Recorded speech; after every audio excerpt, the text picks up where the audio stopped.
I'm Kate Eden, and this is my mother Laurel Eden of Eden Consultancy Services. So today, Laurel, I wanted to talk to you about the pivotal point. I think certainly I've been through a couple of pivotal points at the moment, which is a very big change in my life. And I think a lot of us with the coronavirus are going through a pivotal point as well. And it's a very uncomfortable and unpleasant place to be in. Can you tell me a bit more about how to deal with that? Well, first of all, let me explain a pivotal point, and I think probably all of us have. I'm talking about a major 360, probably 6 or 7 major pivotal points in our lives if we get to about 85 or 90. And some examples of that might be, say, the death of a loved one or the loss of a job. But it's usually associated with a number of things. A number of things are happening at the same time. A number of things are sort of 4 or 5 things are all pulling together at once, and you think, why is all this happening to me? And you're doing 360, and my version is you're doing 360 on top of a mountain with a spike up your backside, and it's extremely uncomfortable. I mean, the symptoms of a pivotal point are extreme discomfort, wanting to get off the pivotal point, wanting to come down the mountain which way, and most of us have come down the mountain way too quickly, and if we do that, and in order to hop off the spike, then all we do is have to climb back up again and hop back on the spike. A very unpleasant thing to do. And most of us have done that, which is another version of running away.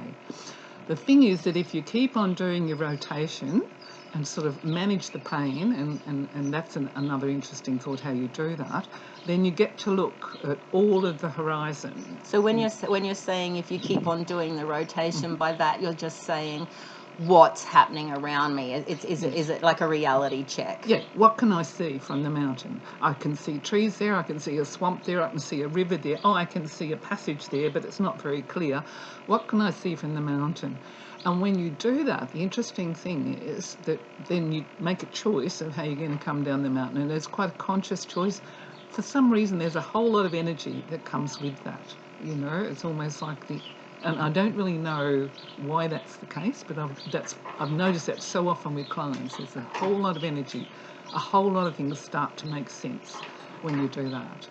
But it is painful. There's no doubt about that. And so for me, I think the key thing is that it is painful, and you almost feel discombobulated, like you almost sort of feel like you're coming apart, like you're going a bit mad. And because it's painful and you feel mad and you feel out of control, you want to get off it really quickly. You want to jump to a solution. But what you're saying is just stay there for a while, put up with the pain because it won't last forever, and really examine everything around you and have a look at the things that you might have overlooked before, or the things that you didn't really want to admit to yourself. And the other thing is that not all of the information might be there at the moment, so you might just have to sit for a while and wait for new information to come.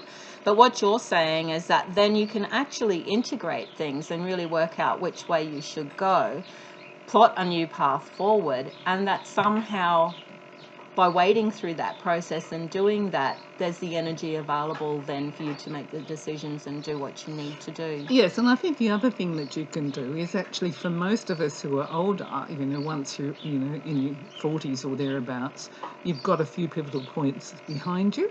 So have a look, what happened there? The ones where you stayed on the spike, was it productive at the end? The ones where you hopped off the spike, what did you have to do? My own example is, quitting my job at Cairns Base, and in a month just flying to the UK because I had a fight with the medical superintendent of my unit, and just left my house and just flew to the UK. Well, it took me 6 months to actually sort things out in the UK. I bought a car that broke down. I had a breakdown, finished up going on antidepressants. It cost me a fortune. It took me basically a year to sort of get upright in any way, before it started to happen. I could have at least stayed there on the spike for a couple of months. It reminds me of my tendency to just basically sell everything and hop on a plane and run away, and I Runs guess in the family. And that was also great when we were younger, and we had a lot of energy and were able to do that. But like you, I ended up in places without a return ticket. I ended up having to spend a year in Canada and live through the winter because I hadn't actually thought the plan out. And then when I came home, I was still coming home and I was back on that same pivotal point. So really, all right, well, thank you very much. I hope you enjoyed that, and see you next time.